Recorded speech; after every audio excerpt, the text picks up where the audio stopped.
ဒါဟာပညာထက်အာဏာကပိုအရေးကြီးတယ်ဆိုတဲ့မှားယွင်းတဲ့သတင်းစကားတွေကိုလူငယ်တွေရဲ့အုံနောက်ထဲကို message ပို့လိုက်တာပဲဖြစ်တယ်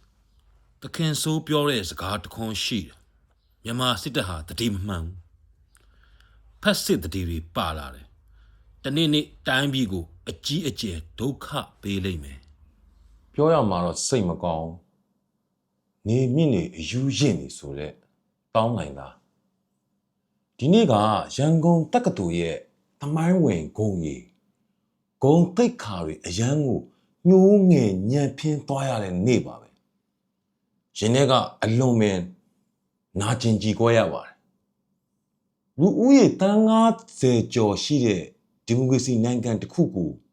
စစ်အာဏာရန်ကားစွာသိမ်းလိုက်ပြီးအဆုံးထိဖျက်ဆီးခဲ့တဲ့သူရက်ဆက်လုံးနဲ့အာဏာသိမ်းပြီး9နှစ်အတွင်းမှာမြန်မာတနိုင်ငံလုံးကအိုးအိမ်တွေ3သိန်းကျော်ကိုမိရှို့ပြီးပြာပုံအဖြစ်ပြောင်းလဲခဲ့တဲ့သူဘယ်လိုရက်ဆက်နိုင်ဘူးလဲသူကာကျုပ်တောင်ဝင်ယူထားတဲ့အာဏာသိမ်းစစ်တပ်ကြောင့်နိုင်ငံသား3သိန်းကျော်အိုးအိမ်ဆွန့်ခွာပြီးကမ္ဘာအများဆုံးစစ်ပေးရှောင်ဒုက္ခသည်တွေဖြစ်ခဲ့ရတယ်။သူ့ကြောင့်ပဲလူတွေငတ်ပြတ်အသက်တွေဆုံးရှုံးနေရတာအရန်ကိုရက်ဆက်ပါတယ်။သူဦးဆောင်တဲ့အာဏာသိမ်းတပ်ကဒီပဲရင်လက်ရက်ကုန်းကမ်ဘလူစပချီကချင်နန်းပါနေရာတွေအများကြီးမှာဘုံတွေရန်ကားစွာကျဲချပြီးတော့ကလေးငယ်လေးတွေចောင်းသားလေးတွေအဖိုးဖွားလေးကိုအသက်တွေစတီးခဲ့ရတယ်ဖိုးဖွားလေးတွေကလေးတွေအပြစ်ဘာတွေရှိနေလို့လဲနာကျင်လုံးပါတယ်အာနာသိမ့်ပြီး9နှစ်တွင်ဇီဒီပထိုးတွေចောင်းကန်တွေခရီးဟန်ចောင်းတွေကိုဘုံချက်ဖျက်ဆီးနေတာစစ်ရာဇဝဲမှုတွေတိမ့်နဲ့ချီပြီးကျိုးလို့နေတာကုလသမဂ္ဂအပါအဝင်ကမ္ဘာအဖွဲ့အစည်းကြီးတွေကသူ့ကိုပဲအဓိကတဲခံလို့ကြဲကြဲလောလုံးတတ်မှတ်ထားတာသူ့လက်ထက်ကသွေးစွန်းနေပြီလူတန်း90ကျော်ရှိတဲ့နိုင်ငံကိုနိုင်ငံသား10တန်းကနေ10တန်းထိအိမ်နီးချင်းနိုင်ငံတွေကမ္ဘာတစ်လွှားကိုထွက်ပြေးရအောင်လုပ်ခဲ့တဲ့သူကြောင့်မိသားစုတွေပြန်မစုံနိုင်တော့ဘူးဘလို့ရက်ဆက်မျိုးလဲဘလို့ရက်ဆက်မှုမျိုးလဲအချမ်းဖက်စစ်တပ်အာဏာသိမ်းမှုကြောင့်နိုင်ငံသား4ယောက်မှတယောက်ကစင်ရတွင်နဲ့ကြာနေပြီတဝက်ကအစားတောက်တော့ဝဝလေးလေးမစားနိုင်တော့ကုလသမဂ္ဂရဲ့ကမ္ဘာတုတေသနာတွေရဲ့စစ်တမ်းအရနိုင်ငံတနိုင်ငံကိုချွတ်ချုံကြအောင်ဖျက်ဆီးခဲ့တဲ့သူကလေးတွေငတ်ပြတ်ပြီးအသက်ဆုံးရှုံးတာသူ့လက်တစ်ချက်ကြီးပဲသိန်းကင်ကငွေ1000နဲ့ကြောက်စနှလုံးဝယ်လို့ရတယ်အခုတစ်လုံးကို400စနှလုံးဆိုရင်4800 1000နဲ့4800ဘလို့ကွာသွားလဲမိဘပြည်သူတွေသိနိုင်ပါအမျိုးသမီး52ရာခိုင်နှုန်းကမိသားစုအတွက်ချက်ပြုတ်စိတ်တောင်မတက်နိုင်ကြအောင်နေ့စဉ်ရင်ထဲကနေနာကျင်နေရတာအမေတွေငိုနေရတာအာနာသိမ့်ပြီး9နှစ်လုံးလုံးလက်စင်မီပြတ်တောက်မှုတွေမလုံလောက်မှုတွေရည်ရွယ်ချက်ရှိနဲ့လုပ်နေတာလူတွေမှောင်ရိပ်ထဲမှာနေနေရတာသူ့ကြောင့်ပဲအခု9နှစ်ပြည့်ပြီးသွားပြီမြန်မာနိုင်ငံကကမ္ဘာပေါ်မှာနိုင်ငံသားတစ်ယောက်ချင်းစီအသက်အန္တရာယ်အများဆုံးအကျင့်ပြတ်ခြားစားမှုအဆိုးအဆုံးနိုင်ငံဖြစ်နေကုလသမဂ္ဂရဲ့သူတေသနာအဖွဲ့တွေကစစ်အာဏာသိမ်းမှုရဲ့အကျိုးဆက်လို့ရှင်းရှင်းလင်းလင်းသတ်မှတ်ထားပါတယ်သူ့လက်ကသွေးစွန်းနေတယ်လက်ကြီးကအာဏာသိမ်းစဉ်ကလမ်းမပေါ်မှာငြိမ်းချမ်းစွာဆန္ဒပြခဲ့တဲ့မြတ်တွတ်ခိုင်မက်ကျဲစင်ကြောင်မြောင်းကစေးတက္ကသိုလ်ကျောင်းသားတွေအပါအဝင်တနိုင်ငံလုံးကလူငယ်တွေကိုဗီဒီယိုကင်မရာရှေ့မှာရဲဆက်ပြစ်ခတ်ရှင်းလင်းခဲ့တာလူငယ်တွေဘာပြစ်ရှိနေလို့လဲဒီမိုကရေစီလို့ခေါ်ခြင်းယုံပဲဒီမိုကရေစီရခြင်းယုံပဲရက်ဆက်လုံးလာတယ်နိုင်ငံတော်တန်ခါမာနာကဘကိုးဝင်းနိတ်ပြန်ဖက်မယ်နော်နိုင်ငံတော်တန်ခါမဟာနာယကဘကိုးဝင်းနိမိတ်တာယုံကျောင်းဆရာတော်ကိုစစ်တပ်ကပြစ်ခတ်ပြီးတော့အစာပိုင်းမှာ PDF တွေကလုတ်တယ်လို့အရှက်မရှိပြောင်းလိန်ပြောင်းစားလုတ်ခဲ့ပြီးမှနောက်ပိုင်းဝန်ခံလို့မရတော့အခြေအနေမှာဝန်ခံခဲ့တယ် ဘုန်းကြီးကလည်းရဲဆက်ဆက်တုတ်တင်ရှင်းနေခဲ့တာအာနာသိမ့်ပြီး9နှစ်အတွင်းကမ္ဘာအဆိုးအဆုံးငွေကြေးလိမ်လည်ခွန်အားချမှုတွေကြားဖြန်လုပ်ငန်းတွေလူကုန်မှုရာဇဝတ်ကိုင်းတွေမြန်မာပြည်ထဲမှာကြီးထွားလာတာသူကိုယ်တိုင်ဂုံတူးဖွဲ့ပေးထားတဲ့ငြိမ်းချမ်းရေးအဖွဲ့တွေ PGF တွေအဆင့်ထိချင်းချောက်လာခဲ့တာနိုင်ငံကြီးတွေကဝင်ရှင်းရတဲ့အထိဖြစ်နေခဲ့ရတာသူ့ကြောင့်ပဲသူ့ကြောင့်လူတွေကိုရင်းကလီစာတွေထုတ်ရောင်းစားတဲ့ဖြစ်စရာကြီးဖြစ်ခဲ့တာရှက်စရာကြီးပါဗျာသူ့ကြောင့်လူငယ်တွေတော်လန်ရေးတဲ့ပါရတယ်လို့အသေးအာဓမစက်မှုထမ်းခိုင်းတာကြောင့်လူငယ်တွေရှောင်ပြေးနေရတာစီးပွားရေးတစ်ခုလုံးပျက်စီးပြီးလေယာထုတ်ကုန်တွေကျဆင်းနေတာမြန်မာနိုင်ငံတနိုင်ငံလုံးအဆုံးမရှိချွတ်ချုံကျနေတာလူငယ်တွေရဲ့ဘဝကိုဖျက်ဆီးခဲ့တဲ့သူကုလသမဂ္ဂပါမောင်မြန်မာနိုင်ငံကိုယ်စားပြုခွင့်မရဘဲနဲ့သူ့နာမည်မရခဲ့တဲ့အချက်ကိုကွဲစေခဲ့တာအာဆီယံထဲမှာလည်းဘုံသဘောတူညီချက်၅ချက်ကိုမလိုက်နာလို့ဆိုပြီးတော့အစည်းအဝေးတွက်ခန့်အောင်မရတဲ့လူကဘာကသူ့ကိုပြစ်ပယ်နေပြီသူလှုပ်တဲ့အတူရောင်ရေကောက်ပွဲကိုကုလသမဂ္ဂအာဆီယံ EU နဲ့အမေရိကန်ဂျပန်ကနေဒါစတဲ့နိုင်ငံကြီးတွေတရားမှအသိမှမပြုသူကသာအရှက်မရှိမြန်မာရေးအတွက်သူလုံမယ်ဂယုမဆိုင်ဘူးဆိုပြီးတော့ကြုံဝါနေတာစိန်ခေါ်နေတာရက်ဆက်ရှုံမှလုံးဝကြပါတယ်ဗျာရခိုင်မှာသူတို့ဆောင်တဲ့နာမည်ရှင်းလင်းရေးကြောင့်အမေရိကန်ကနေပြီးတော့လူမျိုးတုံးတပ်ဖြတ်မှုလို့ကြဲကြဲလောင်ကြီးညာထားပါတယ်အာဂျင်တီးနားတရားရုံးကလည်းဖန်ဝရန်ထုတ်ထားတယ်တီမောလက်စင်းမှာလည်းတရားစွဲခံထားရတယ်နိုင်ငံတကာတရားရုံးမှာဂမ်ဘီယာရဲ့အမှုကိုလည်းရင်ဆိုင်နေရတယ်သူကဘယ်သူလဲဆိုတော့ကဘာကသိနေပါပြီတရားခံကြီးတယောက်ပါဒီလိုရက်စက်မှုဖျက်ဆီးမှုတွေအားလုံးရဲ့အဓိကတရားကဘယ်သူလဲဆိုတာကျွန်တော်တို့အားလုံးရင်ထဲမှာသိရှိနေပြီးသားမဟုတ်လား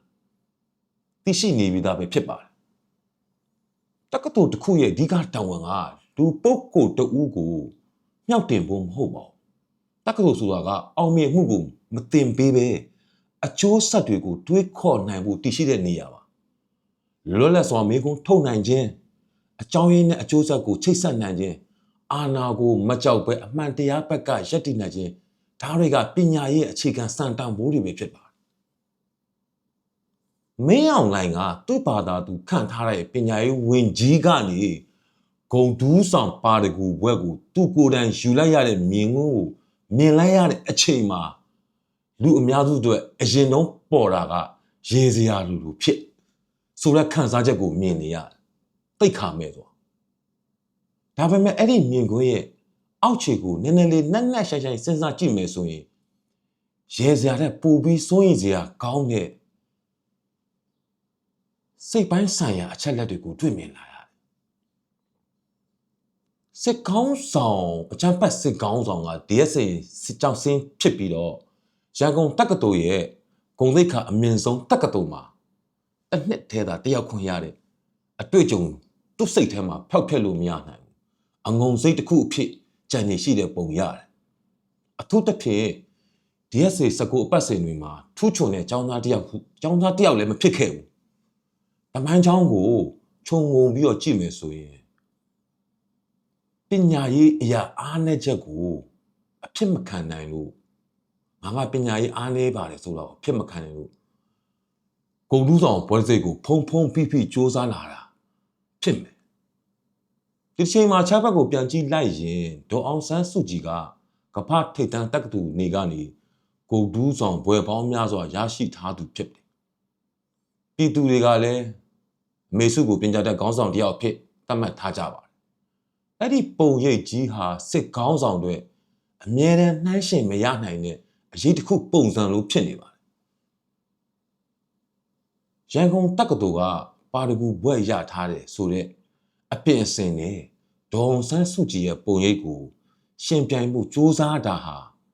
တိမ်ငယ်တဲ့စိတ်ရဲ့တစ်စိတ်တစ်ပိုင်းပဲဖြစ်ပါတယ်အာနာသိမ့်ပြီးနောက်ပိုင်းမှာကဘာကလည်းအတိမတ်မပြုပြည်သူကလည်းခေါင်းဆောင်ဖြစ်လက်မခံတဲ့အခြေအနေမှာသူလိုချင်တာကစာရွက်ပေါ်ကအတိမတ်ပြုမှုတွေပါပဲဒီလိုကိုယ့်ဘာသာကိုပြန်ချီးမြှောက်ပြီးစိတ်ကျေနပ်မှုရှာတဲ့လောက်ရက်ကိုစိတ်ပညာဗေဒအရာ self validation လို့ခေါ်ပါတယ်စစ်တပ်အင်အားနဲ့တိုင်းပြည်ရဲ့ရုပ်ပိုင်းဆိုင်ရာကိုထိန်းချုပ်နိုင်ပေမဲ့ပြည်သူရဲ့ရင်ထဲကလာတဲ့အတိအမှတ်ပြုမှုကိုမရနိုင်တဲ့အတွက်အခုလိုကြံမိကြံရာတွေကိုဇက်တိုက်လုပ်နေတာပဲဖြစ်ပါတယ်ဒါပေမဲ့အဲ့ဒီလိုကိုယ့်ဘာသာကိုဘွဲ့ပြန်ပေးခိုင်းရတဲ့လုပ်ရဟာလူတစ်ယောက်တည်းရဲ့စိတ်ကျဉ်နှံ့မှုနဲ့မပြီးဆုံးပါဘူးမြမပညာရေးလောကတစ်ခုလုံးကိုစိုးရွားတဲ့တက်ရောက်မှုတွေကိုယူဆောင်လာနိုင်ပါတယ်ရန်ကုန်တက္ကသိုလ်ဆိုတာကတစ်ချိန်ကအရှိတောင်အာရှမှာအကောင်းဆုံးတက္ကသိုလ်အဖြစ်ရပ်တည်ပူးခဲ့တဲ့အဖွဲ့အစည်းတစ်ခုဖြစ်ပါတယ်အာနာရှိသူတွေကိုဖားရလိုက်တဲ့လက်ပါစီဝင်ကြီးတွေကိုတုံးလို့ပါတကူဘွဲ့တွေကိုလွယ်ကူကူပေးလိုက်တာကတက္ကသိုလ်ရဲ့နှစ်ပေါင်းရာချီတိဆောက်လာတဲ့ဂုံတိတ်ခါကိုကိုယ်တိုင်ဖြိုခွဲလိုက်တာနဲ့အတူတူပါပဲနောက်တစ်ချိန်မှာရန်ကုန်တက္ကသိုလ်ကပေးတဲ့ဘွဲ့တွေကိုနိုင်ငံတကာကအထင်သေးလာစေမယ်အကြောင်းရင်းတစ်ခုဖြစ်လာပါလိမ့်မယ်ပို့ပြီးတော့ထင်သေးလာမှာပေါ့ပါတကူဘွဲ့တစ်ခုရဖို့ဆိုတာတာမန်ចောင်းသားတယောက်နှစ်ပေါင်းများစွာစာကြည့်တိုက်ထဲမှာဂျိန်ခုန်ခန်းသူတေသနာလို့အိတ်မပြောပဲစ조사ရတဲ့ခီးရှည်တစ်ခုဖြစ်ပါတယ်အဲ့ဒီလိုခက်ခဲတွေကိုဘာတစ်ခုမှမဖြတ်တမ်းပဲနဲ့တိုင်းပြည်ကိုလည်းကောင်းမွန်အောင်မစီမံနိုင်တဲ့လူတစ်ယောက်ကပြည်သူရေးရာစီမံခန့်ခွဲမှုပါတကူဘွဲ့ကိုယူလိုက်တာတကယ့်ကိုပညာရှာနေတဲ့ចောင်းသားတွေကိုပြောင်တင်းစော်ကားစိန်ခေါ်လိုက်တာပဲဒါဟာပညာထက်အာဏာကပိုအရေးကြီးတယ်ဆိုတဲ့မှားယွင်းတဲ့သတင်းစကားတွေကိုလူငယ်တွေရဲ့အုံနောက်ထဲကိုမက်ဆေ့ပို့လိုက်တာပဲဖြစ်တယ်စစ်ကောင်းဆောင်ရဲ့လောက်ရမှုလားအဆုံးပြတ်ပြောချင်တာကစစ်ကောင်းဆောင်ဟာသူ့အတွင်းစိတ်ထဲကပညာရေးဆိုင်ရာအငုံစိတ်ကိုဘောဓစိတ်တွေဝတ်စုံတွေအခမ်းအနားတွေနဲ့ဖုံးဖိဖို့စ조사နေတာပါဒါပေမဲ့ဒါဟာအရှင်ဘုရင်ကြီးရဲ့ဝက်လဲတော်ပုံပြင်လိုပါပဲ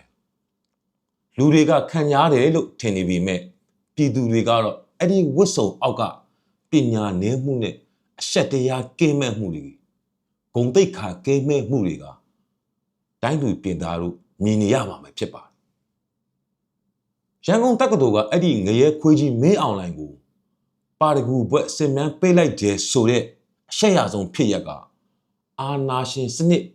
ပညာရေးကိုလုံးဝကြုံအဖြစ်ချီနှောင်လိုက်တဲ့အဆိုးဝါးဆုံးလက္ခဏာတစ်ခုပါပဲတွေးကြည့်ပါ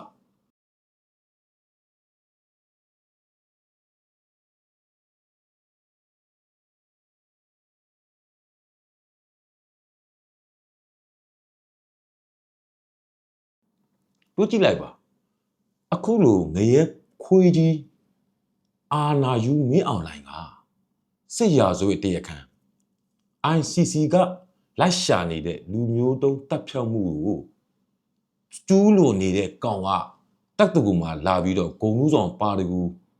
ဆိုပြီးတော့ဝက်ယုံကြီးဝစ်စင်ပြီးတော့ဆင်မြန်းနေတာကသူ့လက်ထဲမှာငါတို့ရဲဘော်တွေចောင်းသားတွေပြည်သူတွေသွေးတွေစွန်းနေတာအဲ့ဒီသွေးစွန်းတဲ့လက်နဲ့ပညာရေးဘက်ကိုကင်ထားတယ်ဆိုတာကပညာရေးရဲ့ဝိညာဉ်တွေအနာဂတ်တွေကိုအဆုံးသတ်လိုက်တာဗါတဲ့ဘွဲ့အမိကပြည်သူရေးရာစီမံခန့်ခွဲမှုတဲ့သူစီမံခန့်ခွဲနေတာကပြည်သူတွေကိုဘယ်လိုဖိနှိပ်ရမလဲချိုးနှိပ်ရမလဲသူအာဏာရအောင်ဘယ်လိုလုပ်မလဲဒါတွေပဲစဉ်းစားနေတာလက်တဆုပ်စာခေါင်းဆောင်တွေအတွက်